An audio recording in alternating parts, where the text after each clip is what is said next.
Shalom saudara, dalam edisi Voice of Pentecost kali ini, kita akan membahas mengenai kekuatan bukan ketakutan. Dalam penelitian Northwestern Medicine mengidentifikasi bahwa amigdala merupakan bagian otak yang sangat berperan dalam proses ketakutan. Saat seseorang dihadapkan rasa takut, amigdala akan membangunkan sistem saraf di otak kita untuk memberi respon fight or flight. Respon inilah yang membuat kita waspada terhadap ancaman, di mana kita akan bersiap melawan bahaya yang membuat ketakutan atau melarikan diri dari ancaman tersebut. Dengan kata lain, paparan ketakutan sangat penting untuk mengembangkan daya tahan kita yang memungkinkan kita mampu mengatasi situasi yang tidak terduga. Pandemi COVID-19 adalah situasi yang penuh dengan ketidakpastian, sehingga tidak heran jika kita akan menemukan kesulitan melewati masa-masa ini. Tapi ingat, segala sesuatu yang terjadi di dunia ini pasti atas seizin Tuhan. Tuhan mempunyai rencana bagi setiap orang yang berserah kepadanya, dan Ia tidak akan membiarkan umatnya binasa. Ia menguji setiap umatnya dengan peristiwa untuk membangun dan membentuk kerohanian setiap kita. Sebagai orang percaya, seharusnya kita mampu mengendalikan rasa takut, bukan malah dikuasai oleh ketakutan. Pertanyaannya sekarang, bagaimana setiap orang percaya dapat menang dari ketakutan dan menjadikannya kekuatan? Yang pertama, alihkan pandangan dari masalah kepada Tuhan. Matius 8 ayat 25-26 berkata, "Maka datanglah murid-muridnya membangunkan dia," katanya, "Tuhan, tolonglah, kita binasa." Ia berkata kepada mereka, "Mengapa kamu takut, kamu yang kurang percaya?" Lalu bangunlah Yesus menghardik angin dan danau itu. Maka danau itu menjadi teduh sekali. Kebanyakan dari mereka yang berada di dalam perahu ini adalah nelayan dan sudah terbiasa dengan situasi ombak maupun badai yang bisa datang kapanpun. Namun, angin ribut kala itu pasti sangatlah ekstrim, sehingga mereka menjadi sangat ketakutan dan berpikir bahwa mereka akan binasa. Hebatnya, Yesus dapat tidur di tengah-tengah angin ribut yang mengerikan seperti itu.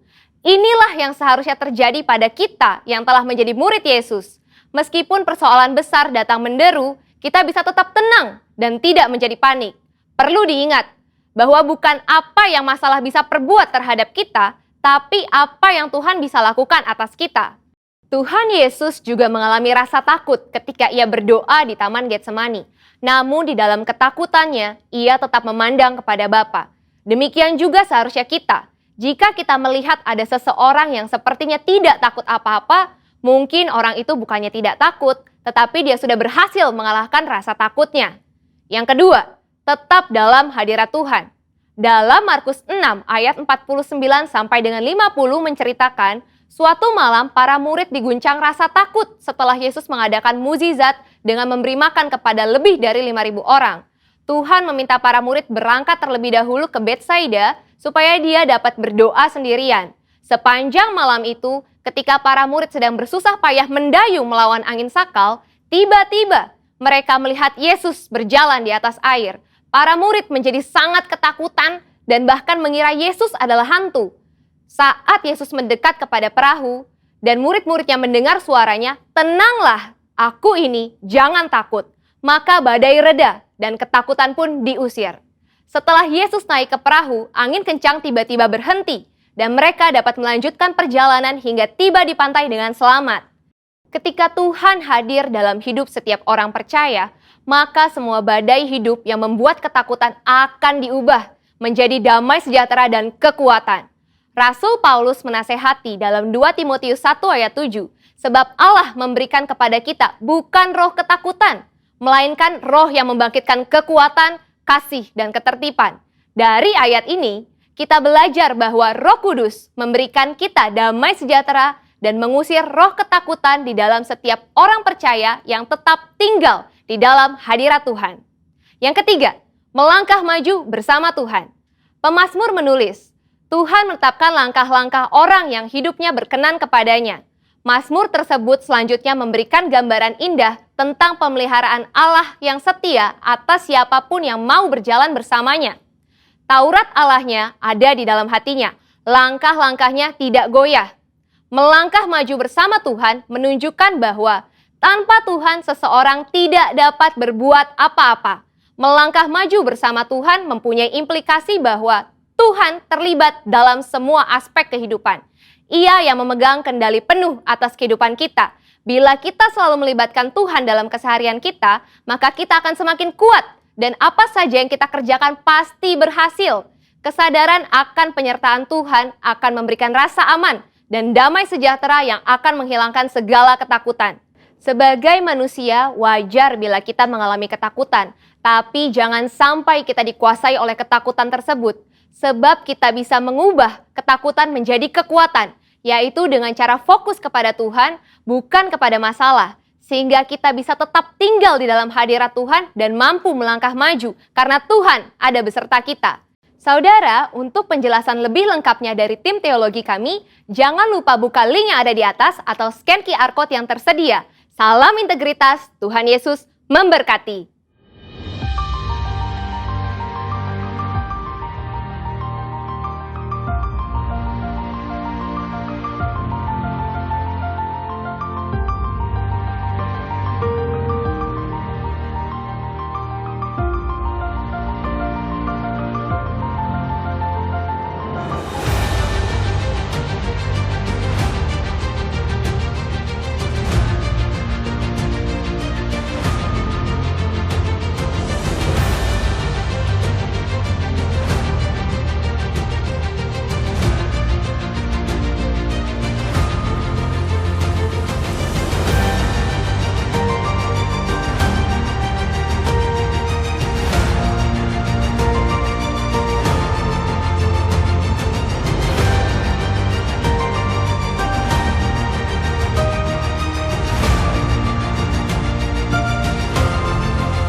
Shalom jemaat Tuhan dan pengerja CK7 yang dikasihi Tuhan. Saya yakin dan percaya bahwa setiap kita ada di dalam perlindungan Tuhan yang sempurna. Tidak ada satu orang pun yang dapat menentukan hari esok. Tidak ada satu orang pun yang dapat menyelami jalan-jalannya Tuhan ataupun rencana Tuhan di dalam hidup ini. Kalau hari-hari ini mungkin kita mengalami berbagai macam tekanan, permasalahan di dalam kehidupan kita, pergumulan dalam hidup kita. Mungkin sepertinya di luar dari kemampuan kita. Apakah kita akan melihatnya itu sebagai satu bentuk hambatan untuk kita bersyukur?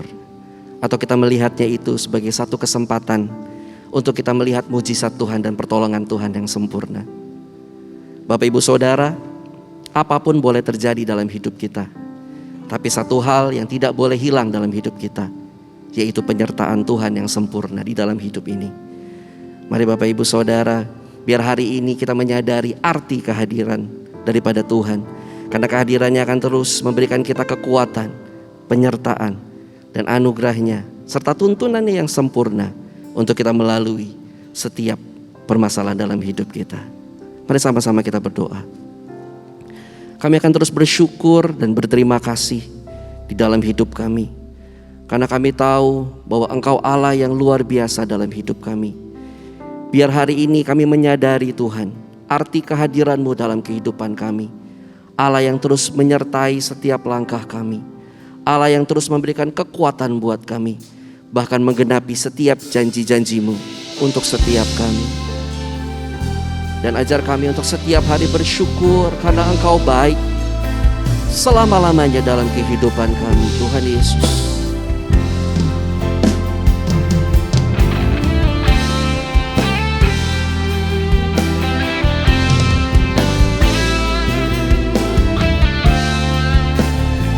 Luar biasa buat setiap kami.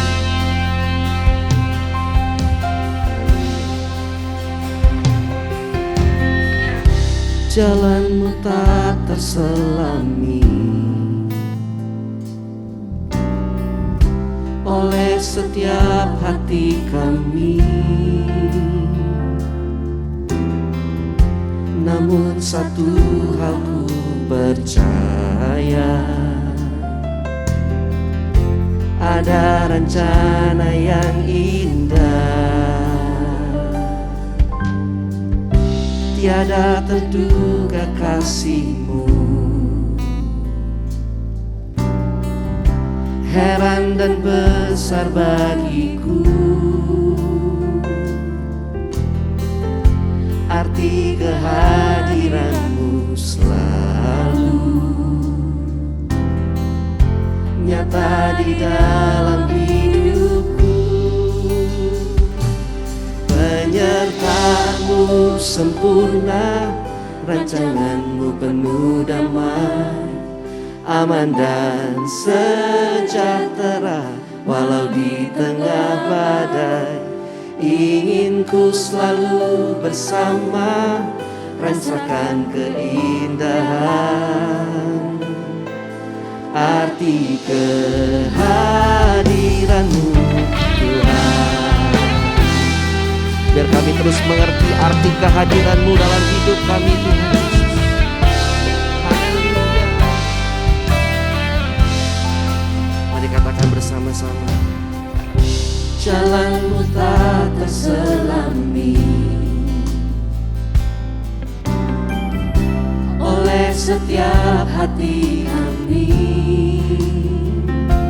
Namun satu hal kami percaya, ya Tuhan, satu hal ku percaya,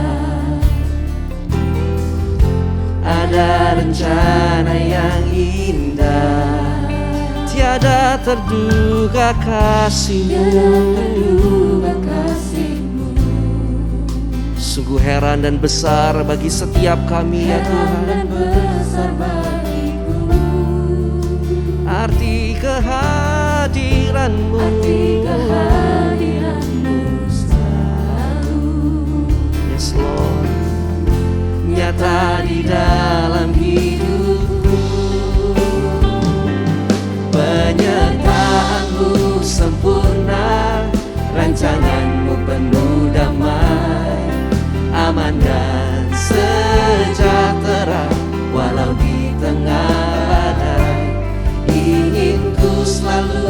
bersama, rasakan keindahan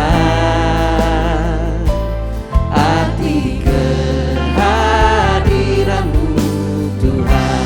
Penyertaan-Mu sempurna, rancangan-Mu penuh damai, aman dan sejahtera walau di tengah badai. Ingin ku selalu bersama, rasakan keindahan arti kehadiran-Mu Tuhan. Penyertaan-Mu Tuhan, penyertaan-Mu sempurna, rancangan-Mu penuh damai, aman dan sejahtera walau di tengah badai. Ingin ku selalu bersama, rasakan keindahan arti kehadiran-Mu Tuhan. Mari kita angkat penyembahan kita kepada Tuhan kita. Sungguh kami bersyukur untuk setiap penyertaan-Mu, untuk kehadiran-Mu bagi kami. Oh Tuhan, takkan pernah berhenti kami memuji, takkan pernah berhenti kami percaya akan setiap janji-Mu dalam hidup kami.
Penyertaan-Mu sempurna, rancangan-Mu penuh damai, aman dan sejahtera walau di tengah badai. Ingin ku selalu bersama, rasakan keindahan arti kehadiran-Mu Tuhan. Penyertaan-Mu sempurna, rancangan-Mu penuh damai, aman dan sejahtera walau di tengah badai. Ingin ku selalu bersama, rasakan keindahan arti kehadiran-Mu Tuhan. Penyertaan-Mu sempurna, rancangan-Mu penuh damai, aman dan sejahtera walau di tengah badai.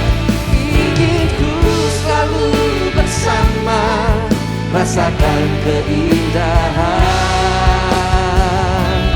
arti kehadiran-Mu Tuhan. Mari nyatakan sekali lagi.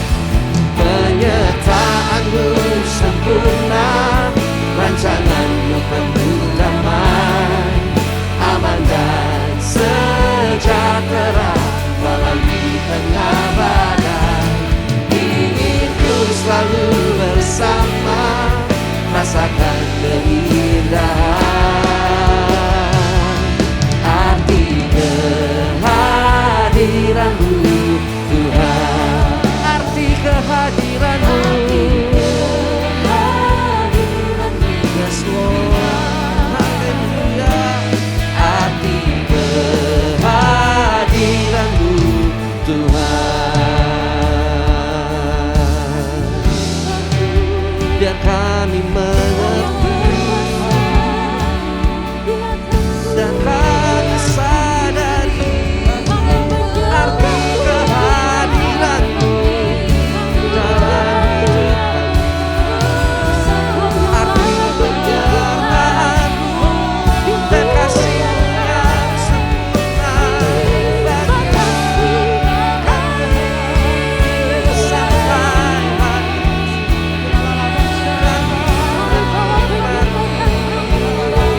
Kami panggil Roh-Mu Tuhan, berencana dalam hidup kami.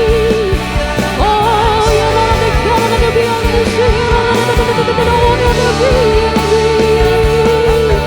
kami memanggil-Mu, Kau Raja di atas segala-galanya.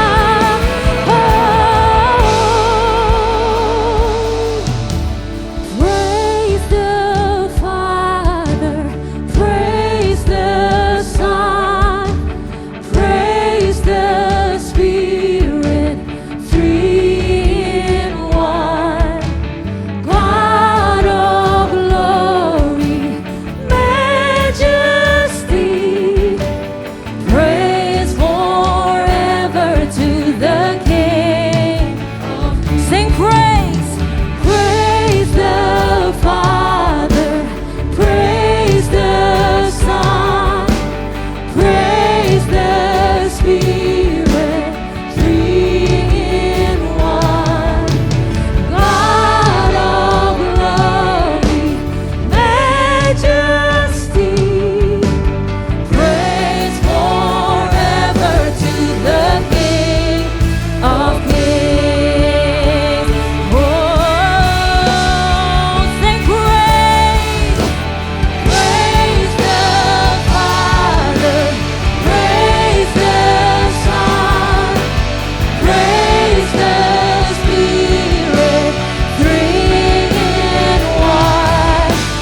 God of glory, majesty, praise forever to the King of kings. Praise forever to the King of kings. Praise forever to the King of kings. Sorakan haleluya.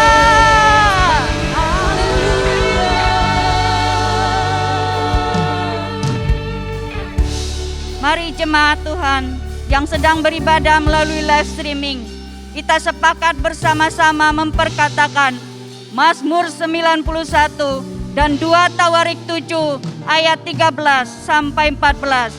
Mazmur 91. Orang yang duduk dalam lindungan yang maha tinggi dan bermalam dalam naungan yang maha kuasa akan berkata kepada Tuhan, tempat perlindunganku dan kubu pertahananku, Allahku yang kupercayai. Sungguh, Dialah yang akan melepaskan engkau dari jerat penangkap burung, dari penyakit sampar yang busuk. Dengan kepaknya Ia akan menudungi engkau. Di bawah sayapnya engkau akan berlindung. Kesetiaannya ialah perisai dan pagar tembok. Engkau tak usah takut terhadap kedahsyatan malam, terhadap panah yang terbang di waktu siang, terhadap penyakit sampar yang berjalan di dalam gelap, terhadap penyakit menular yang mengamuk di waktu petang. Walau 1.000 orang rebah di sisimu dan 10.000 di sebelah kananmu, tetapi itu tidak akan menimpamu. Engkau hanya menontonnya dengan matamu sendiri dan melihat pembalasan terhadap orang-orang fasik. Sebab Tuhan ialah tempat perlindunganmu, yang maha tinggi telah kau buat tempat perteduhanmu. Malapetaka tidak akan menimpa kamu, dan tulah tidak akan mendekat kepada kemahmu. Sebab malaikat-malaikatnya akan diperintahkannya kepadamu untuk menjaga engkau di segala jalanmu. Mereka akan menantang engkau di atas tangannya, supaya kakimu jangan terantuk kepada batu. Singa dan ular tedung akan kau langkai. Engkau akan menginjak anak singa dan ular naga. Sungguh hatinya melekat kepadaku, maka aku akan meluputkannya. Aku akan membentenginya sebab ia mengenal namaku. Bila ia berseru kepadaku, aku akan menjawab. Aku akan menyertai dia dalam kesesakan. Aku akan meluputkannya dan memuliakannya. Dengan panjang umur akan kukenyangkan dia, dan akan kuperlihatkan kepadanya keselamatan daripadaku. Haleluya. 2 Tawarik 7 ayat 13 sampai 14. Demikianlah firman Tuhan. Bila mana aku menutup langit sehingga tidak ada hujan, dan bila mana aku menyuruh belalang memakan habis hasil bumi, dan bila mana aku melepaskan penyakit sampar di antara umatku, dan umatku yang atasnya namaku disebut, merendahkan diri, berdoa, dan mencari wajahku, lalu berbalik dari jalan-jalannya yang jahat, maka aku akan mendengar dari surga dan mengampuni dosa mereka, serta memulihkan negeri mereka. Ibadah ini kami serahkan di dalam nama Bapa, Anak, dan Roh Kudus, di dalam satu nama, Tuhan Yesus Kristus. Haleluya. Haleluya. Biar segala kemuliaan, hormat, keagungan hanya bagi namamu Yesus. Jireh, the provider, pemelihara kami. Kami bersyukur Bapa. Kami mau beribadah Tuhan. Kau berkati ibadah kami. Yang mau sama-sama beribadah katakan amin. Shalom. Selalu ada sukacita di dalam rumah Tuhan. Amin. Dimanapun saudara dan saya berada, tapi kami tahu dan percaya bahwa ada kuasa dalam setiap pujian umatnya. Amin. Come on. Woo.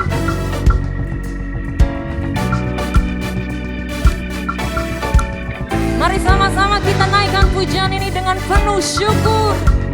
Sebab dia selama-lamanya baik. Hey!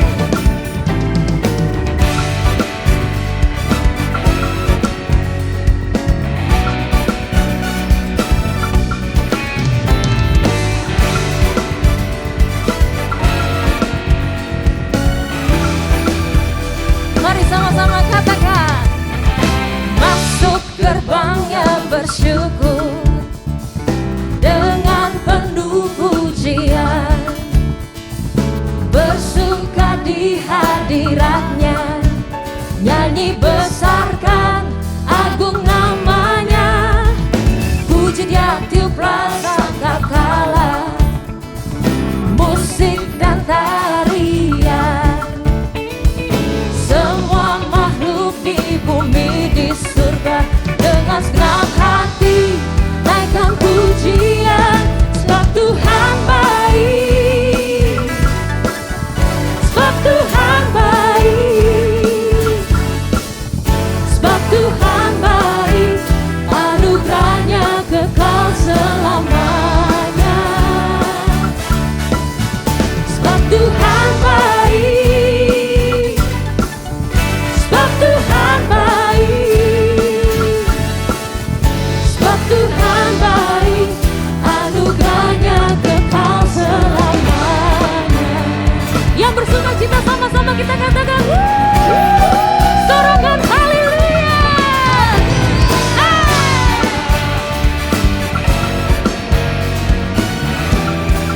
Katakan Tuhan kita, come on. Yesus Kristus Allah Tuhanku, pencipta segalanya,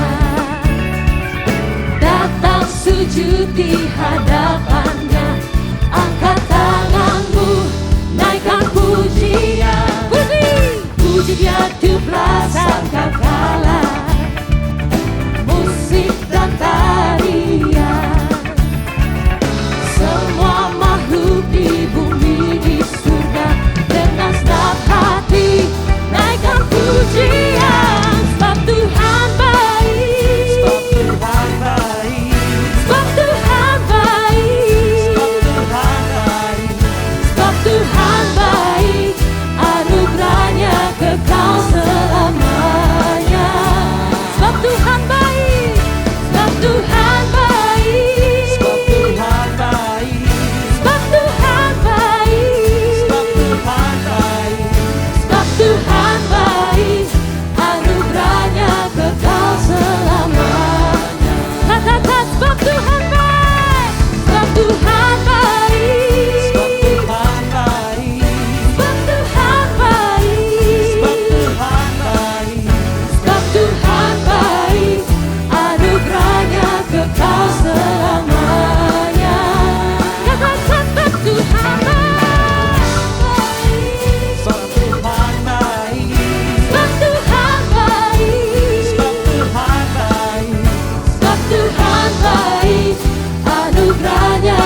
Kami akan terus setia dan percaya akan setiap janji-Mu Tuhan, sampai akhir kami menutup mata. Haleluya. Seperti wanita mengurapi-Mu, menangis di bawah kaki-Mu, demikian hidupku mau mengasihi-Mu. Yesus, Engkau baik bagiku. Seperti wanita mengurapi-Mu, menangis di bawah kaki-Mu, demikian hidupku mau mengasihi-Mu. Yesus, Engkau baik bagiku.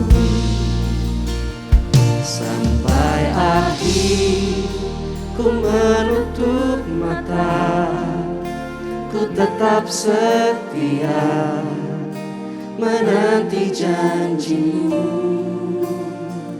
sampai ku dapatkan mahkota kehidupanku. Ku tetap setia untuk melayani-Mu. Kami akan terus setia melayani-Mu Tuhan Yesus, sebab Engkau Allah yang sungguh baik buat setiap kami. Seperti wanita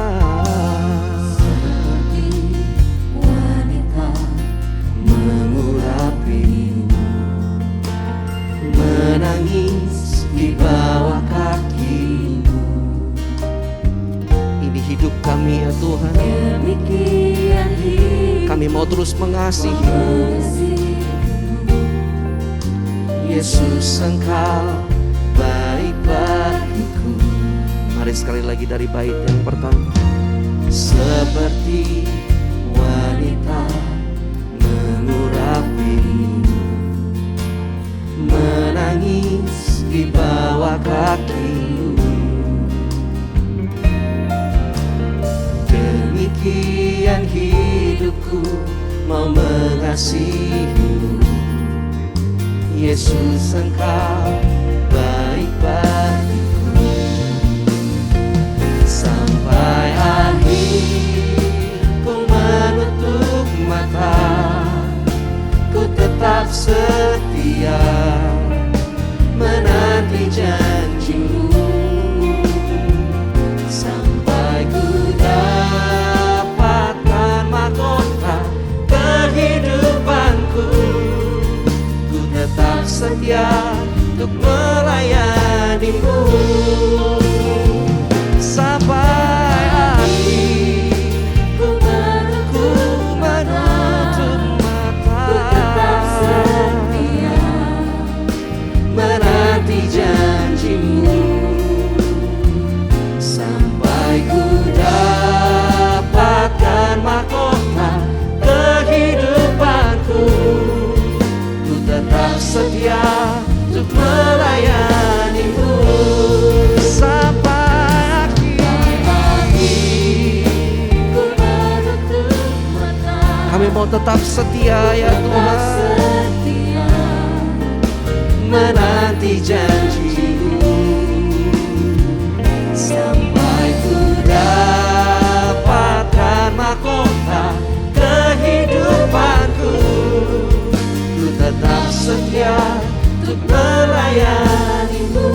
Dengan lembut nyatakan, sampai akhir ku menutup mata, ku tetap setia menanti janji-Mu, sampai ku dapatkan mahkota kehidupanku. Ku tetap setia untuk melayani-Mu sampai akhir. Sampai akhir ku menutup mata, Kami akan terus setia Tuhan. setia Kami Kami akan terus percaya akan setiap janji-Mu buat kami. Sampai kami dapatkan mahkota kehidupan kami Tuhan.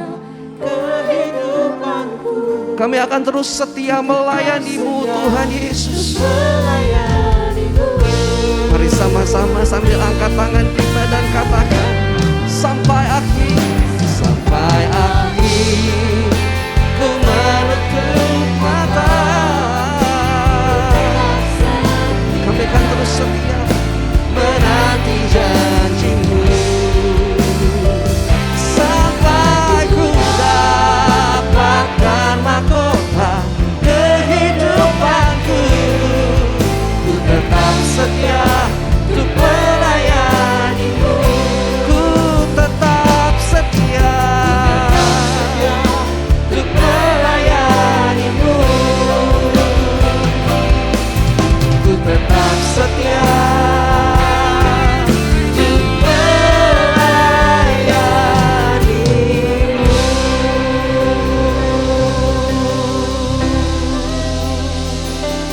Shalalabakanarabasi, kialalabasi, kialalabasi, kialalabaya, kialalabasi.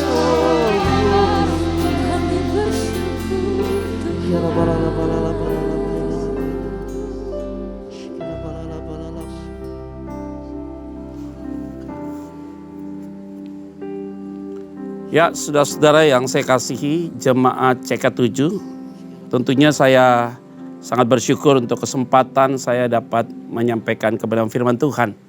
Secara khusus juga untuk terima kasih Bapak Pendeta Dr. Yanto Singko Putra yang telah memberikan kesempatan untuk saya dapat menjadi berkat bagi jemaat CK7.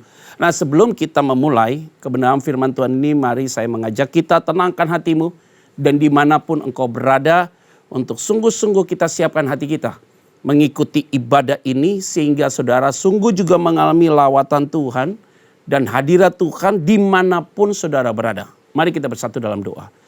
Bapa, terima kasih untuk kesempatan kami pada hari ini, di waktu ini, sehingga setiap kami yang mengikuti ibadah pada saat ini, sungguh-sungguh hati kami sudah siap Tuhan untuk mendengarkan isi hati Tuhan. Kuduskan hamba-Mu, karena hamba-Mu bukan pribadi yang sempurna. Begitu juga kami yang mengikuti ibadah online ini juga dikuduskan oleh Tuhan. Sehingga sungguh-sungguh Tuhan menyatakan isi hati-Mu bagi kami Tuhan. Berbicaralah bagi setiap kami masing-masing. Di dalam nama Tuhan Kristus kami berdoa dan mengucap syukur. Haleluya. Amin. Saudara yang saya kasih di dalam nama Tuhan Kristus, tema yang ingin saya sampaikan yaitu bicara tentang ketika harapan mulai memudar. Kenapa saya mengambil tema ini ketika harapan sudah mulai memudar? Karena semua orang punya harapan, saudara, tentang pandemi ini akan berakhir, kita akan kembali kepada semua aktivitas. Walaupun saya melihat bahwa roda ekonomi sudah mulai bergerak, ya tandanya gampang kok. Di mana-mana sudah mulai macet, mal sudah mulai ramai dan segala macam. Tapi ada beberapa gereja juga yang masih online dan juga masih ada juga yang onsite juga. Saya tahu bahwa CK7 sangat hati-hati sekali untuk hal ini. Nah begini saudara, semua orang ketika mau berlomba-lomba untuk divaksin pertama, kedua, dan kita yakin bahwa vaksin pertama, kedua selesai, maka semua akan mengalami kehidupan yang agak lebih normal lah, begitu kalimatnya. Tapi nyatanya pasca mudik ada peningkatan yang terjadi mengenai COVID-19 ini. Kita tahu bahwa Amerika mengalami penurunan luar biasa. Tetapi juga di negara-negara kayak Israel, Palestina juga dikatakan udah mulai zero, saudara. Dan ini juga kita lihat di beberapa tempat, saya tidak mengerti nanti mungkin ada perkembangannya lagi. Kayak India dan segala macam, sudah banyaklah saudara baca informasi tentang hal itu. Nah pasti kita punya harapan. Dan akhirnya apa yang kita harapkan tidak sesuai dengan realita. Itu sering sekali membuat kita jadi patah arang, kita menjadi pesimis kembali, dan akhirnya mengalami sebuah degradasi atau regresif dalam kehidupan imanmu. Ini yang harus kita selesaikan pada hari ini. Nah saudara-saudara yang saya ambil firman Tuhan yaitu dari Keluaran pasal yang ke-17 saudara, ayat yang pertama sampai dengan ayat yang ke-7 saudara. Bagian firman Tuhan ini menjadi satu dasar bagi kita nanti ada tampilannya di screen saudara atau di layar saudara. Di ayat pertama, 2, dan yang ketiga saudara, saya kasih bold hitam, itu berarti ada penekanan-penekanan yang nanti akan saya sampaikan di poin-poin itu. Ayat pertama, kemudian berangkatlah segenap jemaah Israel dari padang gurun Sin, berjalan dari tempat persinggahan ke tempat persinggahan, sesuai dengan titah Tuhan. Lalu berkemahlah mereka di Rafidim. Tetapi di sana tidak ada air untuk diminum bangsa itu. Jadi mulailah mereka itu bertengkar dengan Musa. Kata mereka, berikanlah air kepada kami, supaya kami dapat minum. Tetapi Musa berkata kepada mereka, mengapa kamu bertengkar dengan aku? Mengapakah kamu mencobai Tuhan? Ayat yang ketiga, hauslah bangsa itu akan air di sana. Bersungut-sungutlah bangsa itu kepada Musa dan berkata, mengapa pula engkau memimpin kami keluar dari Mesir untuk membunuh kami, anak-anak kami, dan ternak kami dengan kehausan? Tanda tanya. Dan kemudian ayat 4, 5, 6, dan 7. Lalu berseru-serulah Musa kepada Tuhan. Katanya, apakah yang akan kulakukan kepada bangsa ini? Sebentar lagi mereka akan melempari aku dengan batu. Berfirmanlah Tuhan kepada Musa, berjalanlah di depan bangsa itu dan bawalah beserta engkau beberapa orang dari antara para tua-tua Israel. Bawalah juga di tanganmu tongkatmu yang kau pakai memukul sungai Nil dan pergilah. Maka aku akan berdiri di sana, di depanmu, di atas gunung batu di Horeb. Haruslah kau pukul gunung batu itu dan dari dalamnya akan keluar air, sehingga bangsa itu dapat minum. Demikianlah diperbuat Musa di depan mata tua-tua Israel. Ayat yang ke-7 terakhir. Dinamailah tempat itu Masa dan Meriba. Oleh karena orang Israel telah bertengkar dan oleh karena mereka telah mencobai Tuhan dengan mengatakan, adakah Tuhan di tengah-tengah kita atau tidak? Nah, saudara-saudara yang saya kasih di dalam nama Tuhan Kristus, jemaat Tuhan. Kalau tadi kita baca dari Keluaran pasal yang ke-17, saudara, di ayat 1 sampai dengan 7, maka kita lihat, saudara, sebenarnya ini adalah bicara tentang konteks di dalam Masa dan Meriba. Kalau kita lihat di dalam konteks Lembaga Alkitab Indonesia, yaitu bicara tentang Masa dan Meriba. Ada satu tempat, maka tadi di ayat yang ke-7, Masa dan Meriba itu adalah tempat di mana mereka bertengkar. Dan oleh karena mereka telah mencobai Tuhan dengan mengatakan, adakah Tuhan di tengah-tengah kita atau tidak? Begini, saudara. Bangsa Israel ada di Mesir 430 tahun. Sehingga Tuhan itu tidak mau mereka ada di zona yang aman. Sehingga Tuhan memaksa, tanda kutip, atas kehendak Tuhan. Ulangan pasal yang ke-8. Maka mereka masuk dalam padang gurun untuk mencobai hati mereka. Apakah engkau sungguh-sungguh mengasihi aku atau tidak? Jadi Tuhan izinkan mereka masuk dalam padang gurun. Mulai lagi kita bertanya. Kenapa mereka harus berputar-putar di padang gurun 40 tahun? Kalau kita lihat dari hari ini, saudara, kalau saudara sudah pergi ke Israel, perjalanan dari Mesir menuju Israel, saudara. Kalau kita jalan itu dari Mesir menuju Israel, kalau pakai mobil, saudara tidak perlu naik ke Gunung Sinai misalnya, langsung aja kita lewat saja. Jadi lewat itu laut Teberau dan semua segala macam, Mara, terus kemudian Elim, dari Elim Rafidim yang tadi dikatakan, dan kemudian Masa dan Meriba, dan kemudian kita ketemu Gunung Sinai, dan terus kemudian kita masuk dan ada border dan kita masuk ke Israel. Kalau ikut dengan mobil itu kurang lebih ya 12 jam, saudara, bisa cepat lewat selesai. Kalau tidak ada checkpoint, saudara. Tapi kalau mau mobil yang lebih cepat lagi, supercar, aduh mungkin 7 jam bisa dihajar aja langsung masuk langsung ke dalam tanah perjanjian. Nah, kenapa Tuhan putar selama 40 tahun? Sehingga pada saat itu mereka diputar-putar selama 40 tahun itu kan karena mereka berjalan tidak boleh sendiri. Ada GPS ya, saudara. Yaitu tiang awan dan tiang api. Tiang awan digunakan GPS untuk siang hari. Sedangkan tiang api digunakan Tuhan untuk berjalan di malam hari. Artinya bangsa Israel itu melihat kalau ada tiang awan di kiri, dia ke kiri. Tidak boleh ke kanan, nanti dia bisa nyasar. Kenapa 40 tahun, saudara? Karena Tuhan ingin membuat mereka untuk tidak lagi berpikir tentang Mesir. Dan mereka tidak tahu arah balik pulang ke Mesir. Seharusnya bisa jalan 12 jam kalau pakai mobil. Kalau jalan kaki mungkin 1 hari atau 2 hari bisa sampai. Tapi kenapa Tuhan putar-putar selama 40 tahun? Selain Tuhan menguji hati mereka, tapi Tuhan tidak mau mereka mengingat kembali jalan pulang ke arah Mesir. Ini yang menjadi pelajaran penting bagi kita. Era kita sekarang udah berubah, saudara. Mau tidak mau sekarang kita ada sebuah online seperti ini. Yang tadinya kita offline, semua eranya sudah mulai berubah, saudara. Dan sekarang kita nanti akan lihat bensin tidak ada lagi, semua pakai listrik, mobil dan segala macam. Dan bahkan nanti pegawai sekarang di era digital ini semua bank dan melakukan semua dengan era digital. Begitu cepat sekali perubahan ini. Dengan model handphone saja kita bisa transaksi apapun. Apakah nanti akan dibuat digital dengan uang ini dengan cara digital? Nah, kita tidak tahu. Akan dibawa ke arah sana semua, saudara. Nah, ini adalah satu konsep yang baru, saudara, yang sedang kita hadapi. Dan mau tidak mau kita ada dalam situasi hari ini. Sebagai hamba Tuhan, kita harus cepat menyesuaikan tentang hal itu. Sebagai seorang pengusaha, anak Tuhan yang bergerak di marketplace, juga harus cepat beradaptasi dengan hal itu. Mau tidak mau. Sehingga ketika bangsa Israel masuk dalam padang gurun, dia ada dalam situasi itu dan mereka tidak boleh, saudara, sedikit pun keluar dari jalur itu. Nah, ini apa? Beradaptasi dengan satu keadaan yang tidak pernah mereka alami. Nah, dalam peristiwa-peristiwa inilah Tuhan mengerjakan banyak mukjizat. Apa kurangnya? Mereka masuk ke tanah perjanjian, ke padang gurun, lihat laut terberau, dibelah dua oleh tongkat Musa. Karena Tuhan perintahkan, terbelah dua. Orang Israel lewat, orang Mesir datang, ditutup pakai air laut. Selesai itu barang semua. Mereka berjalan 3 hari, tidak dapat air, mereka mengeluh mengenai air. Di situ ada tempat di Mara, ada air di situ. Dicicipi, rasanya pahit. Tuhan tunjukkan kayu, lempar, Musa lempar ke dalamnya, air yang pahit itu jadi manis. Tadi mereka hilang harapan, jadi ketemu ada harapan. Lihat ada satu mukjizat, laut terberau sudah terbelah, air yang pahit dibuat jadi manis.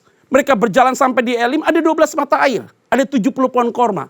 Dia lihat juga lagi pertolongan Tuhan. Siang hari dikasih mana, malam hari, pagi dan sampai siang hari dikasih mana, dikasih makanan mana. Tidak pernah berhenti, saudara. Lihat ada 12 mata air, ada 70 pohon korma. Juga ada mukjizat yang Tuhan berikan di situ. Berperang masuk Rafidim, menang dia ada di situ. Sekarang mengeluh lagi, saudara. Di Masa dan Meriba ini. Dan ini adalah satu momentum, saudara, yang menjadi pelajaran bagi kita. Yaitu apa? Mereka lupa tentang mukjizat-mukjizat yang besar yang Tuhan sudah kerjakan. Laut terbelah dua. Air pahit dibuat menjadi manis. 12 mata air dan 70 pohon korma di Elim. Ribut dengan suku Amalek dia bisa menang. Tapi mereka tetap mengeluh dan bertengkar dengan Musa. Ini adalah orang-orang yang sungguh-sungguh keras kepala. Hari ini kita jangan sampai meniru hal itu. Ini sebagai sebuah gambaran bagi kita untuk kita tidak boleh sama seperti mereka. Apakah Tuhan tidak mampu untuk memelihara saudara? Saya yakin kok Tuhan pasti sudah banyak memelihara saudara. Tahun 2020 kita sudah lewati, saudara, fase itu.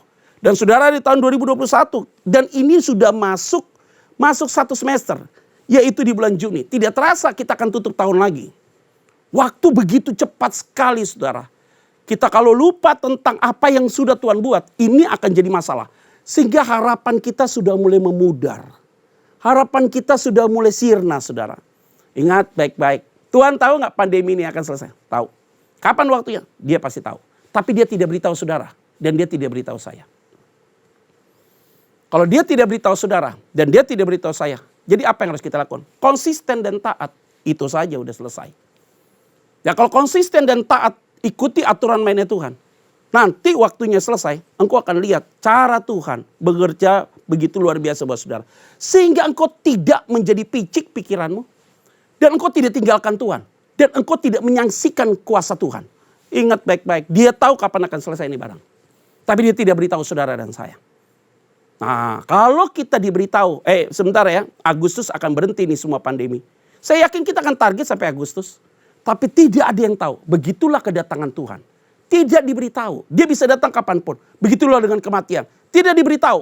Kalau kita dikasih tahu bulan sekian akan dipanggil Tuhan. Saya yakin kita rame-rame akan jadi orang baik. Pasti begitu, saudara. Nah, sekarang kita punya harapan. Tidak sesuai dengan realitas. Akhirnya mulai pudar kita. Hati-hati, saudara.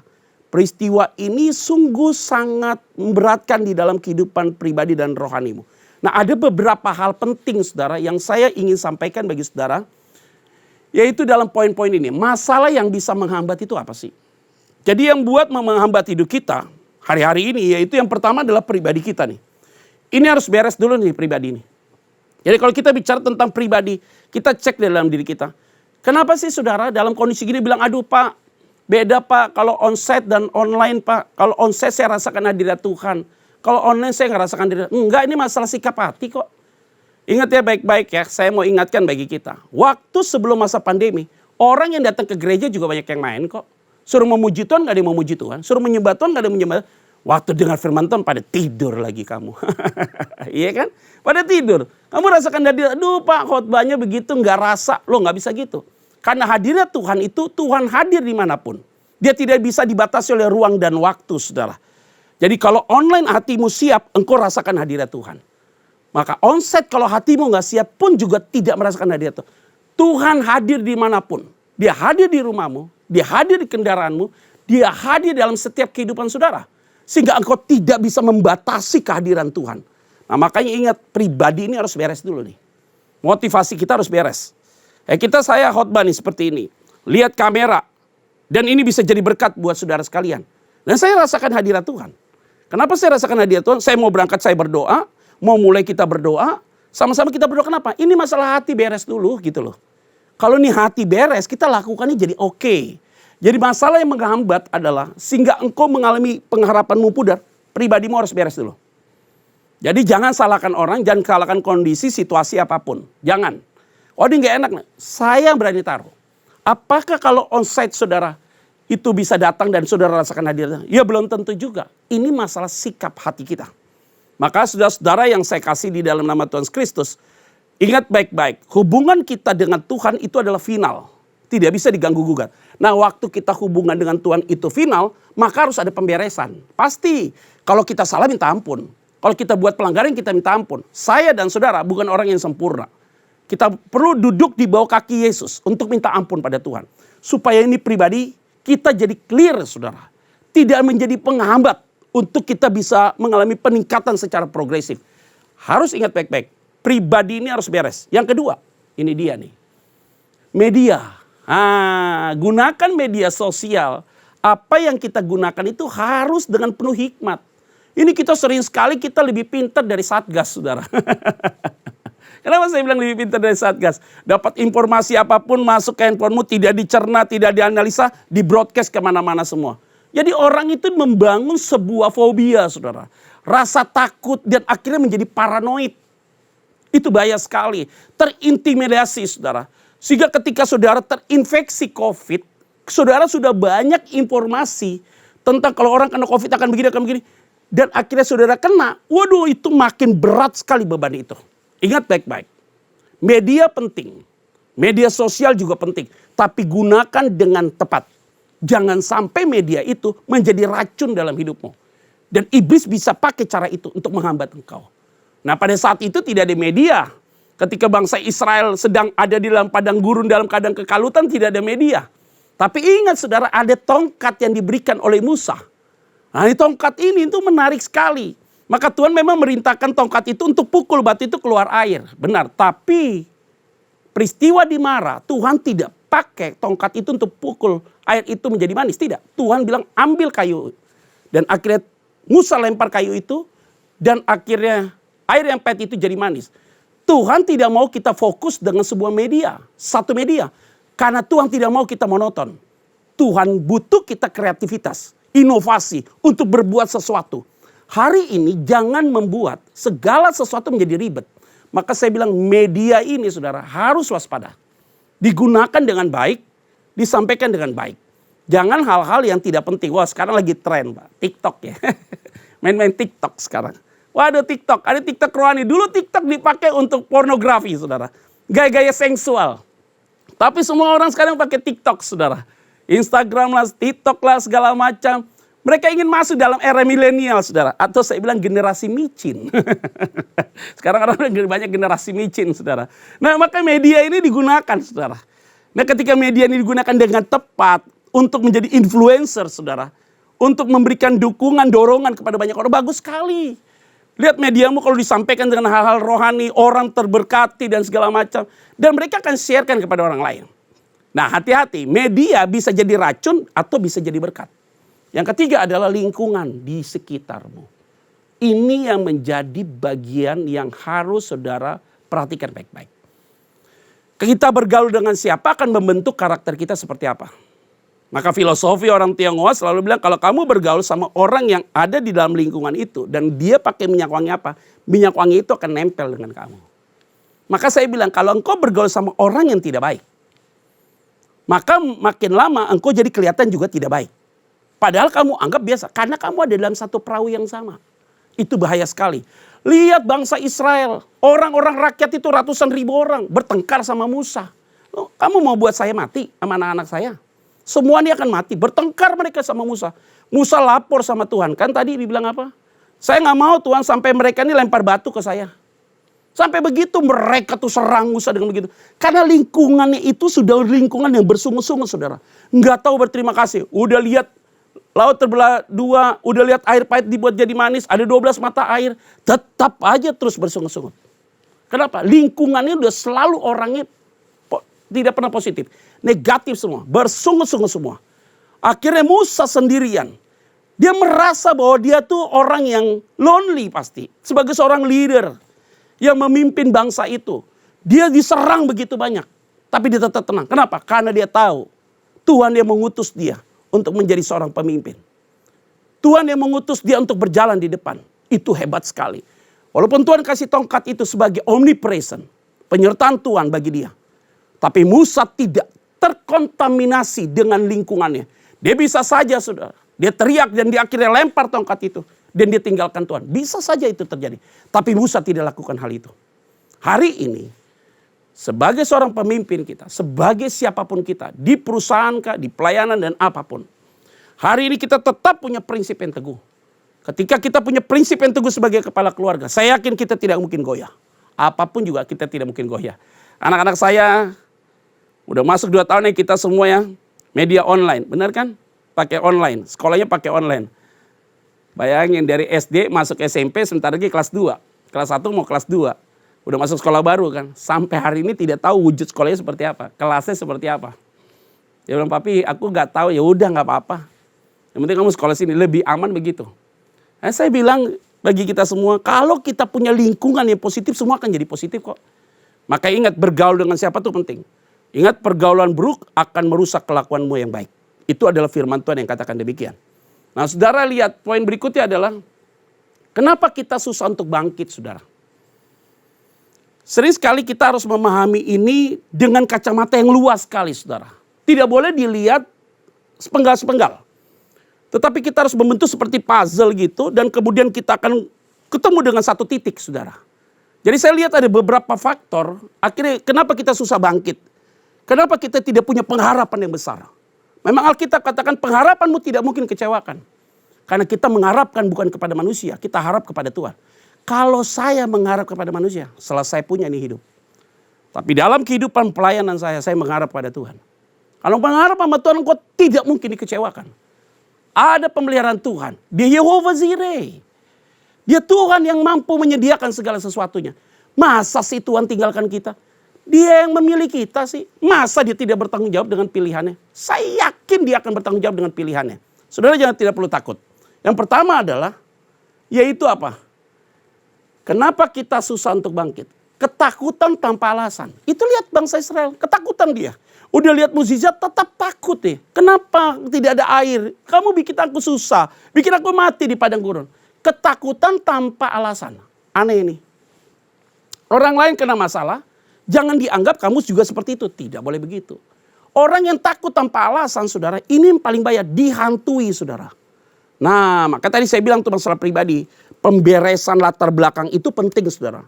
Karena banyak orang dihantui dengan masa lalunya.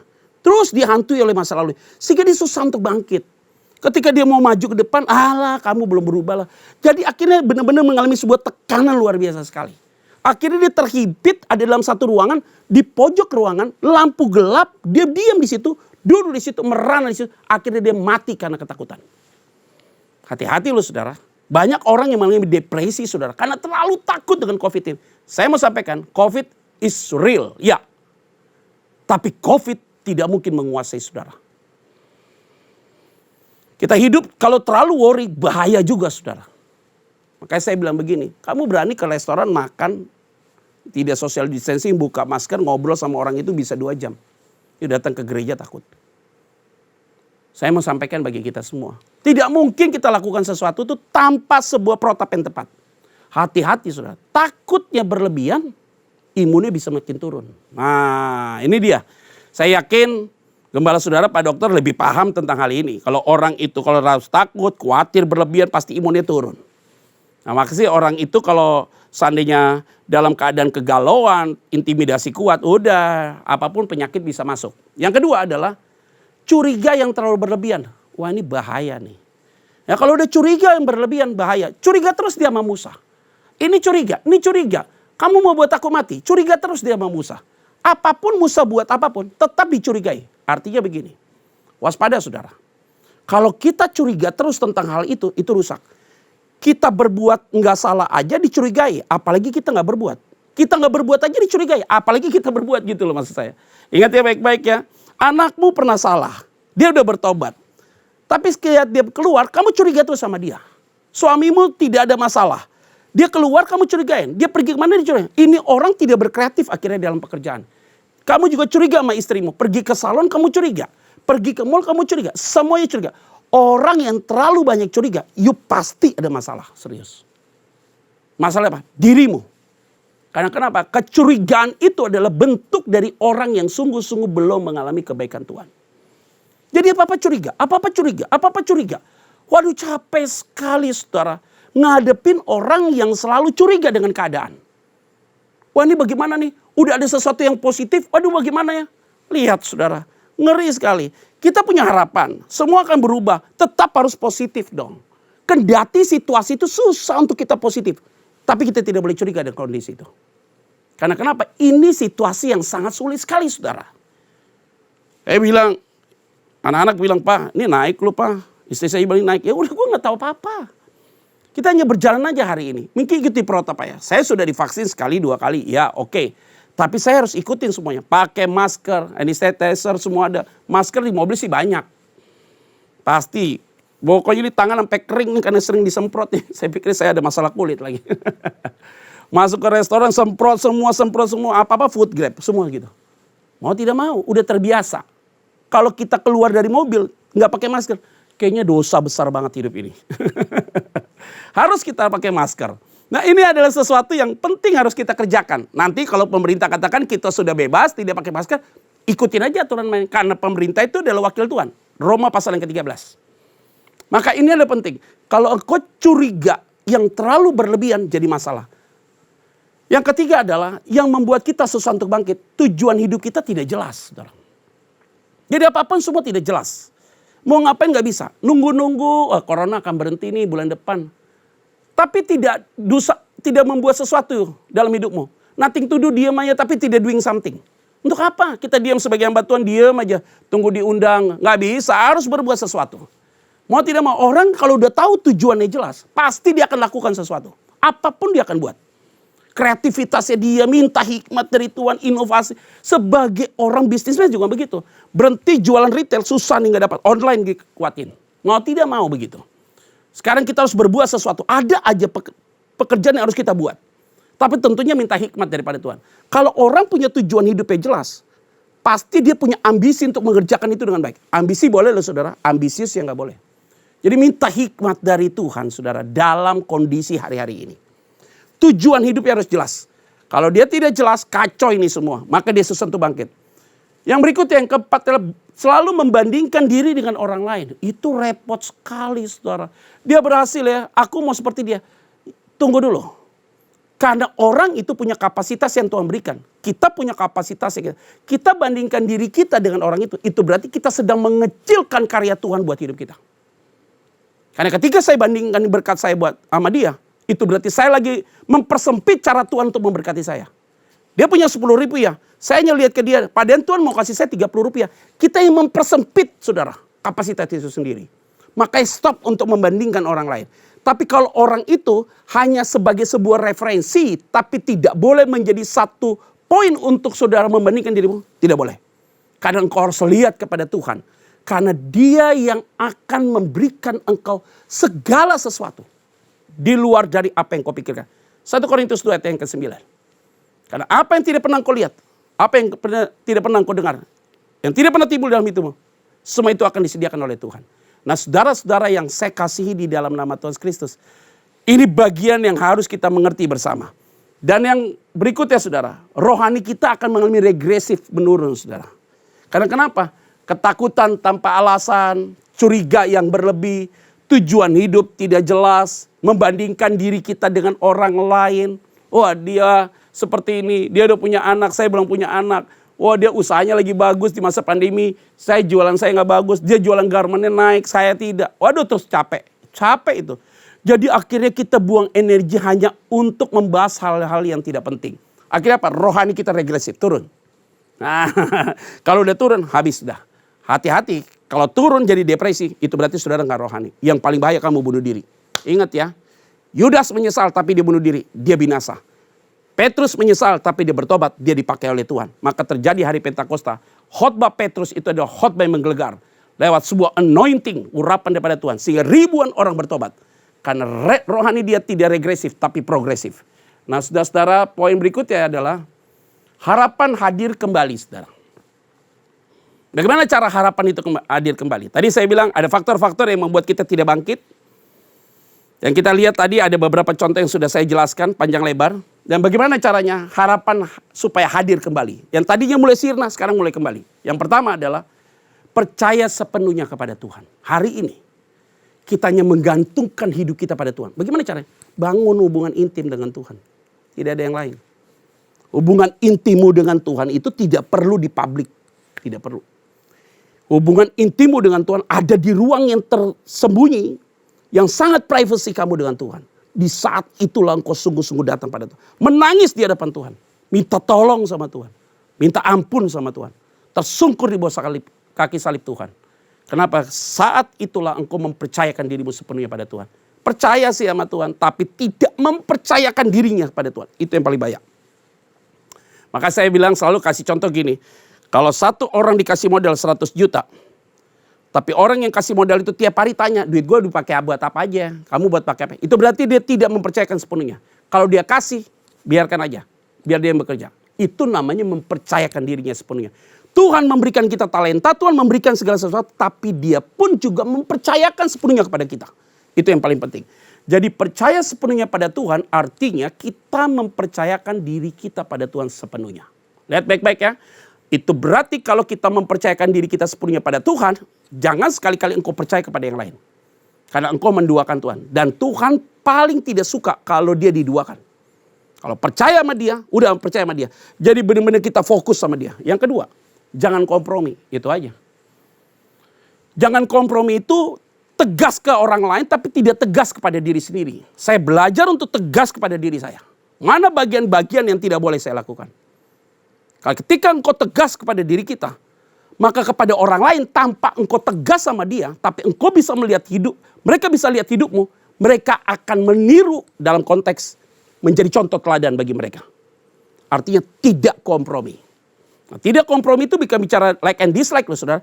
Tapi apa yang Alkitab katakan, firman katakan apa, ikutin firman itu. Karena ketika firman bilang pasti semua harus ikut semua. Karena firman itu adalah sebagai panglima tertinggi. Firman itu sebagai hukum yang paling tertinggi, tidak boleh lain. Pernyataan orang sifatnya subjektif, tapi Alkitab selalu bicara tentang objektif. Itulah otoritas dari firman itu sendiri. Maka tidak boleh kompromi berdasarkan apa yang Alkitab katakan. Ini adalah bagian yang penting. Yang ketiga, move on dong. Udah stop lihat ke belakang terus, lihat ke depan. Bangsa Israel udah cukup dong. Maka dibilang tempat itu Masa dan Meriba di mana tempat mereka tuh bertengkar. Bukan masalah mukjizat, bertengkar itu. Masalah dikatakan tempat itu Masa dan Meriba, lu bertengkar. Karena kamu ingin cobai Tuhan. Jangan sampai Tuhan perlekapkan kita itu. Oke, kita ada masa lalu. Kita lihat yuk ke depan, move on kita sekarang. Ingat nih saudara di bulan Juni. Kita udah masuk satu semester. Juli, Agustus sampai dengan Desember. Kita harus tatapnya makin jelas. Tujuan kita harus jelas. Dan ketika kita tatapnya jelas ke sana, saya yakin dan percaya. Mana mungkin si Tuhan tidak pelihara engkau? Pintu yang tertutup pasti dibuka oleh Tuhan. Tidak mungkin tidak dibuka oleh Tuhan. Saya punya keyakinan teguh tentang hal itu.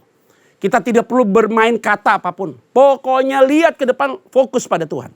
Yakin Tuhan akan berbuat sesuatu dan Tuhan akan bekerja melampaui dari apa yang kau pikirkan.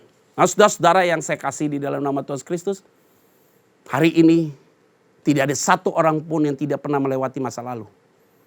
Tapi kita sudah lewati masa itu. Sekarang kita lihat ke depan. Kita harus move on. Jangan hanya move on, saudara. Harus ada moving, saudara. Bergerak ke depan. Yaitu apa? Supaya kita bisa berlari dengan kencang. Ketika kita berlari dengan kencang, saya yakin di ujungnya kita akan menerima mahkota daripada Tuhan. Ada amin, saudara? Yang saya kasih di dalam nama Tuhan Kristus. Ayo, poin yang keempat, saudara. Berjaga-jaga setiap saat. Nah, hari ini kita berjaga-jaga setiap saat. Ada orang yang tanya sama saya, Pak Pendeta, kira-kira dengan situasi seperti ini, apakah Tuhan akan ada? Ya, dia mau datang aja, saudara.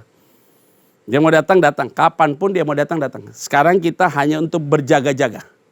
Setiap saat. Maka saya bilang selalu, yang tidak bisa dipilih dalam hidup ini adalah kelahiran, keselamatan, kematian. Tidak bisa dipilih. Yang bisa dipilih itu apa? Jodoh, kesuksesan, jadi orang bodoh juga pilihan. Yaitu apa? Nggak mau belajar, jadi orang bodoh, pilihan. Jadi orang pintar, belajar, pilihan. Jadi orang kaya, bekerja dengan kuat, pilihan. Jadi orang miskin, nggak mau bekerja, malas, pilihan juga. Tapi kelahiran nggak bisa dipilih. Kematian tidak bisa dipilih. Keselamatan tidak bisa dipilih. Tapi Tuhan yang mengendaki tentang hal itu. Maka ingat, berjaga-jagalah. Tuhan Yesus hadir ke dalam dunia, oke, good. Dia menyelamatkan saudara, ya. Dia naik ke surga, oke. Dia menyerahkan Roh Kudus dalam hidupmu, ya. Tidak membiarkan kau menjadi yatim piatu, iya. Apa fungsi Roh Kudus? Menghibur engkau, menguatkan engkau, meneguhkan engkau, menuntun engkau sampai diukur. Tujuannya apa sih? Integritas pasti. Karena orang yang ada Roh Kudus pasti memiliki integritas. Udah pasti itu. Jadi integritas itu, saudara, kalau tanpa Roh Kudus tidak mungkin punya integritas. Kalau dia punya Roh Kudus, ada Roh Kudus pasti dia punya integritas. Maka dia harus berjaga-jaga setiap saat dan setiap waktu. Nah, akhirnya saudara, di dalam bagian firman Tuhan ini, tidak terasa saya menyampaikan firman Tuhan ini udah hampir 40 menit, saudara. Saya akan memberikan beberapa kesimpulan bagi saudara untuk mengakhiri khotbah ini, saudara. Yaitu ada beberapa hal penting yang saya mau sampaikan bagi saudara. Setidaknya saudara, saya lihat 1, 2, 3, 4, 5, dan 6. Ada 6 kesimpulan yang saya mau sampaikan bagi saudara. Yang pertama adalah, jangan memberikan peluang untuk iblis melemahkan imanmu. Nah, itu penting. Yang kedua, jangan memberikan peluang untuk siapapun merusak pola pikirmu. Dan yang ketiga, jangan memberikan peluang situasi dan kondisi mengontrol hidupmu. Tapi kita yang mengontrol situasi dan kondisi itu. Ya, ingat baik-baik nih. Yang keempat, jangan membandingkan dirimu dengan orang lain karena Anda ada karena Tuhan mengetahui siapa Anda sesungguhnya. Wah, ini dalam sekali, saudara. Kamu bandingkan kamu dengan orang lain. Tapi firman Tuhan, karena Anda ada, karena Tuhan mengetahui siapa Anda sesungguhnya. Saudara harus ingat ini. Dan ini menjadi garis bawah buat saudara sekalian dalam poin-poin ini. Berikutnya, berbuatlah selagi ada kesempatan. Karena kesempatan tidak datang 2 kali. Hari ini kita berbuat sesuatu. Ada kesempatan, take it, ambil. Jangan buang-buang waktu. Ada sesuatu yang bisa kita buat hari ini. Apa yang bisa kita kerjakan. Mau lakukan bisnis apapun, minta hikmat daripada Tuhan, take it, ambil. Berbuat sesuatu. Jangan sampai kita pasif dan akhir waktu terus berjalan. Yang ketika waktu terus berjalan gak bisa di stop waktunya. Tapi kita ada dalam waktu itu. Mau tidak mau kita ikut waktu itu. Dalam kronosnya Tuhan. Tapi ketika kita ikut waktu itu dan kita lihat pertolongan Tuhan, itulah kairosnya Tuhan. Waktu Tuhan buat saudara. Ingat, waktu terus berjalan. Semua diuber oleh waktu. Mau tidak mau. Kita ada dalam situasi yang demikian. Kesempatan ada, ambil. Karena tidak mungkin kesempatan itu datang kedua kali. Dan yang terakhir, saudara. Bersyukur selalu. Maka bersungut-sungut tidak ada dalam kamus hidupmu. Nah, saudara-saudara yang saya kasih di dalam nama Tuhan Kristus. Bagian firman Tuhan ini sudah sungguh-sungguh saya paparkan bagi saudara sekalian. Jangan meniru dengan cara hidup orang Israel. Walaupun dia umat pilihan Tuhan. Sungut-sungutnya terlalu banyak. Terlalu capek sekali mereka. Sehingga satu tempat udah rasakan mukjizat, tetap aja bersungut-sungut. Ingat, harapanmu tidak boleh memudar. Kita harus punya harapan kembali di dalam Kristus. Saudara-saudara yang saya kasih di dalam nama Tuhan Kristus, Saya yakin dan percaya saudara sudah mengambil intisari dari khotbah ini. Dan saudara harus bangkit. Dan kita harus menjadi pemenang. Dan kita harus semangat. Dan kita minta Tuhan tolong kita. Kalau ada sesuatu yang belum dibereskan, ya kita minta dibereskan oleh Tuhan. Secara khusus kita sungguh-sungguh datang pada Tuhan. Minta ampun pada Tuhan. Saya yakin dan percaya. Tuhan pasti mengampuni saudara. Bukan hanya sampai mengampuni. Tapi di kalimatnya, dia melupakan setiap pelanggaran-pelanggaranmu. Maka ke tubir laut yang paling dalam, dia yang akan melempar dosa itu. Sejauh timur dari barat. Ada sebagai satu konsep pengampunan Tuhan yang luar biasa. Unconditional love. Tuhan mengasihi engkau tanpa syarat. Biarlah firman ini sungguh-sungguh menguatkan saudara. Dan sukacita Allah dan damai sejahtera Allah selalu menyertai saudara. Saudara yang saya kasih di dalam nama Tuhan Kristus. Saya mau berdoa buat saudara sekalian yang mengikuti ibadah online pada hari ini. Engkau bisa taruh tanganmu di dada. Saya mau berdoa bagi saudara sekalian. Bapa, terima kasih. Kami yakin dan percaya Tuhan. Setiap pribadi Tuhan yang menaruh tangannya di dada. Mereka ingin mengalami perubahan. Apapun yang mereka akui hari ini. Dosa-dosa mereka, pelanggaran mereka. Hari ini diampuni oleh Tuhan. Dikuduskan oleh Tuhan. Sehingga pintu yang tertutup pasti dibuka oleh Tuhan. Satu persatu. Keluarga besar mereka, pribadi mereka. Apapun Tuhan pulihkan. Dan kami yakin dan percaya. Tuhan yang akan menjaga mereka. Tuhan yang akan melindungi mereka. Tuhan yang akan memelihara mereka. Terpuji termulia. Di dalam nama Tuhan Kristus. Kami berdoa dan mengucap syukur. Haleluya. Amin. Saudara yang saya kasih, saya ucapkan selamat hari Minggu bagi kita semua. Dan terima kasih untuk setiap kesempatan yang ada. Tentunya Tuhan akan menjaga saudara dan melindungi saudara sekalian. Shalom. Sampai akhir ku menutup mata, ku tetap setia menanti janji-Mu. Sampai ku dapatkan mahkota kehidupanku, ku tetap setia untuk melayani-Mu. Ku tetap setia untuk melayani-Mu. Ku tetap setia untuk melayani-Mu.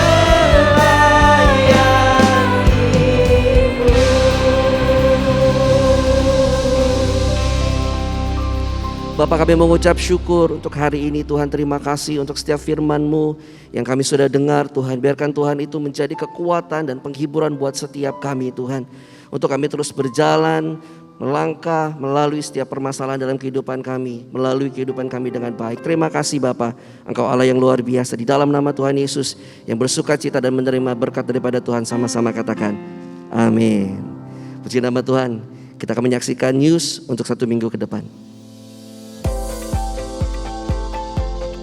Shalom, atas nama Gembala dan seluruh pengerja CK7 serta Jemaat Tuhan, kami mengucapkan terima kasih kepada Bapak Pendeta Petra Vanggidae yang telah memberkati kita semua melalui penyampaian pesan firman Tuhan pada hari ini. Tuhan Yesus memberkati Bapak dan keluarga berlimpah-limpah. Bagi Bapak Ibu yang membutuhkan rangkuman serta slide khotbah, dapat menghubungi nomor WhatsApp 0877 2300 5577. Berikut kami sampaikan pengumuman kegiatan sepekan. Ibadah Raya Live Streaming hari Minggu tanggal 20 Juni 2021 akan dilayani oleh Gembala Sidang kita, Bapak Pendeta Dr. Insinyur Niko Nyotora Harjo pada pukul 7 pagi, 9, 11.30, 2 siang, dan setengah 5 sore. Ibadah disertai dengan perjamuan kudus.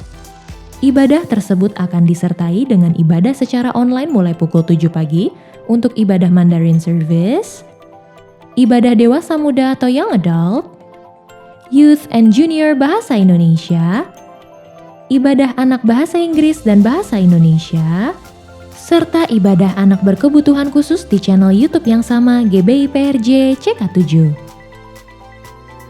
316 Youth Ministry English Service hari Sabtu tanggal 19 Juni 2021 pukul 4 sore akan dilayani oleh Pastor Ernesto Mesak dengan tema sepanjang bulan Juni Back to the Future. 316 Youth Ministry diperuntukkan bagi anak muda dari umur 12 sampai 24 tahun. Yuk, kami mengundang anak-anak muda untuk bergabung mengikuti online service tersebut di YouTube channel yang sama GBI PRJ CK7. Persembahan umum, kolekte, perpuluhan, ucapan syukur, dan lain-lain dapat dilakukan melalui e-banking, mobile banking, ATM, maupun online di website ke rekening persembahan CK7, BCA Cabang Tamrin dengan akaun 206-333-8222 atas nama GBI PRJ. Persembahan dapat juga diberikan melalui QRIS dengan QR Code terlampir atau Bapak Ibu dapat melihat langsung di media sosial masing-masing cabang. Apakah Anda sering beriklan namun tidak membuahkan hasil? Atau Anda bingung dalam membuat sebuah konten iklan yang menarik? Bagaimana ya caranya beriklan dengan efektif, tepat sasaran, serta dengan biaya rendah namun mendapatkan hasil cakupan yang luas? Jangan lewatkan kesempatan ini untuk belajar memahami strategi digital marketing yang sedang berkembang pada masa sekarang. Kami mengundang Bapak Ibu untuk mengikuti webinar MOI GBI PRJ Group CK7 yang akan diadakan via Zoom pada hari Senin 14 Juni 2021 pukul 7:30 malam sampai jam 9 malam dengan narasumber Laksama Mustika, CEO of Jangka Digital, dengan topik aktivasi brand dengan digital marketing. Webinar ini gratis. Untuk info lengkap, link, serta meeting ID dan password dapat menghubungi nomor WhatsApp yang tercantum di layar Bapak Ibu sekalian. Habis gelap, terbitlah terang. Bukan hanya sebuah judul buku saja, tapi itulah kehidupan kita semua dari kegelapan dunia ini dan menerima terangnya saat percaya dan menerima Kristus di dalam hidup kita. Namun, bagaimana saudara-saudara kita yang lainnya yang belum menerima Kristus? Apakah yang menjadi panggilan Kristus melalui kita terhadap mereka? Firman-Nya mengatakan, bagaimana mereka mendengar tentang Dia jika tidak ada yang memberitakannya? Betapa indahnya kedatangan mereka yang membawa kabar baik. Jadilah messenger of Third Pentecost dan bergabunglah bersama kami dalam online Cool CK7 pada hari Jumat 18 Juni 2021 pukul 7 malam sampai jam 9 malam dan juga hari Sabtu tanggal 19 Juni pukul 10 pagi sampai jam 12 siang. Jangan lewatkan dan dapatkan Zoom link dan meeting ID-nya dengan menghubungi nomor WhatsApp yang tertera di layar Bapak Ibu sekalian. Kerinduan seorang ibu pasti ingin melihat anaknya menikah dan berumah tangga. Kita sebagai ibu mulai sibuk memilih mana calon menantu terbaik untuk anak kita. Tapi jangan lupa, anak zaman sekarang selain memilih pasangan hidup, mereka juga akan melihat apakah calon mertua mereka memiliki pikiran yang terbuka, dapat menerima menantu apa adanya, dan lain-lain, agar hidup mereka di kemudian hari tidak menderita gara-gara memiliki mertua yang jadul. Ibu-ibu boleh aja memiliki kriteria calon menantu harapan mereka. Namun, alangkah baiknya kalau ibu-ibu juga mulai mempersiapkan diri untuk menjadi mertua milenial. Waduh, mertua milenial itu seperti apa ya? Temukan jawabannya dengan mengikuti ibadah WOI CK7 secara live streaming via YouTube channel GBI PRJ CK7 pada hari Kamis 24 Juni 2021 pukul 3 sore yang akan dilayani oleh Ibu PDM Natali Himawan dengan tema Mertua Milenial. Setelah menyelesaikan Diklat Basic Prophetic Army, bidang doa CK7 kembali mengadakan diklat lanjutan Next Level 1 Prophetic Army CK7 secara online yang akan diadakan pada hari Rabu 30 Juni dan 7 Juli 2021 pukul 7 malam dengan pengajar dari tim Prophetic Subdiv Prophetic Pusat GBI Jalan Gatot Subroto. Untuk pendaftaran dapat melalui www.gbiprj.org/go/doa. Info lebih lanjut dapat menghubungi nomor WhatsApp yang tertera di layar Bapak Ibu sekalian. Mari Bapak Ibu, kita entering the next level dan terus belajar sehingga kita menjadikan doa sebagai gaya hidup kita untuk menghadapi keadaan zaman yang semakin jahat ini. Sehingga kita menjadi pribadi yang memiliki iman seperti baja dan tangguh seperti seorang prajurit Tuhan yang gagah perkasa. Berjemur di bawah terik matahari pagi merupakan hal yang baik untuk kesehatan tubuh kita, apalagi di masa-masa pandemi COVID-19 seperti saat ini. Tetapi pertanyaannya, apakah terik matahari selalu baik untuk kulit manusia?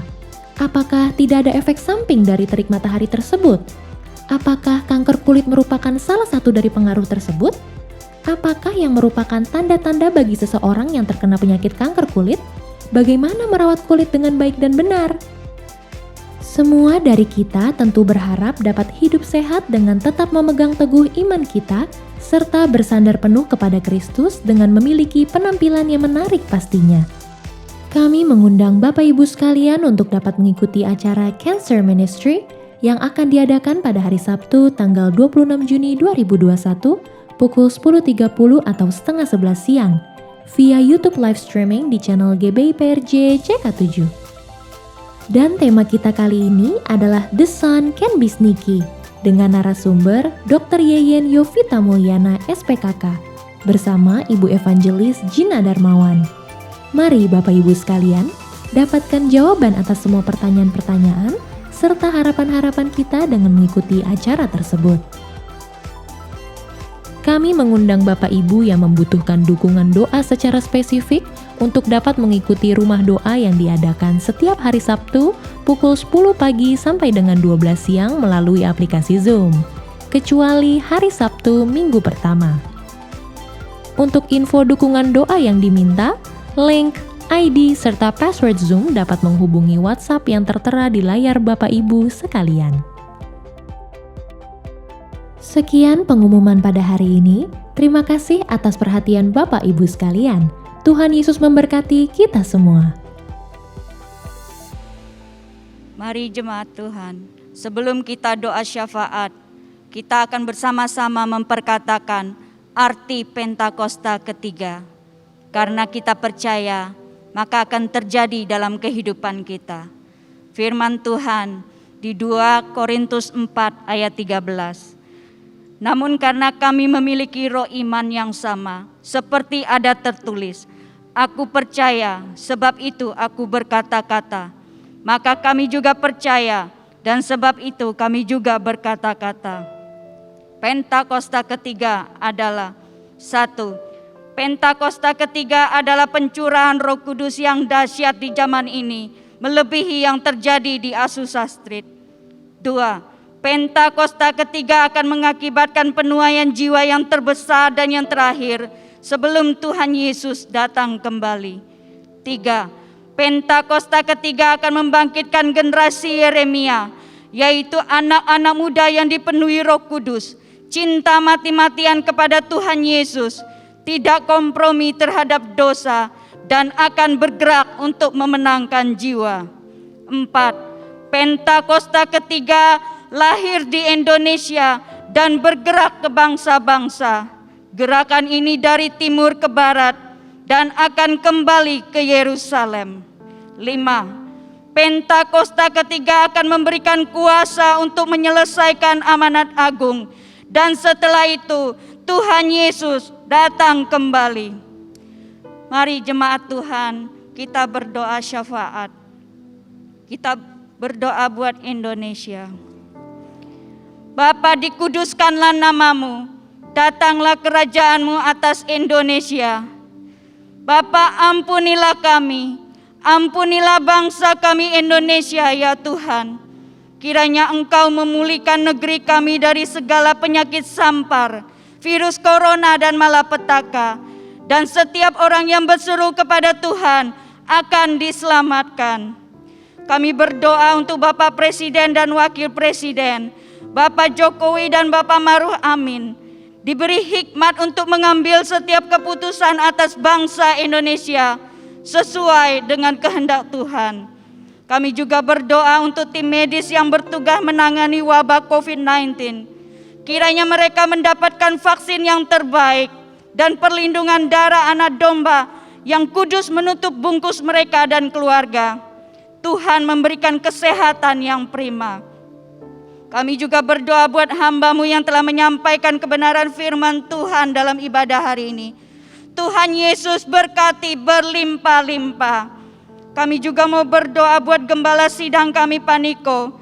Tuhan memberkati kesehatan, keluarga, dan pengembalaan hamba-Mu, sehingga terus dipakai sebagai the messenger of the third Pentecost untuk menyelesaikan amanat agung Tuhan Yesus. Kami juga berdoa buat Bapak Gembala CK7 Pak Dr. Yanto. Tuhan memberkati kesehatan keluarganya, Ibu Olivia, anak-anak, anak mantu, dan cucu-cucu diberkati Tuhan. Tuhan yang menjadi perisai dan penolong atas hamba-Mu dan keluarga. Tuhan juga memberkati pengembalaan hamba-Mu di CK7 untuk menjadikan kami semua di CK7 umat yang layak di hadapan Tuhan.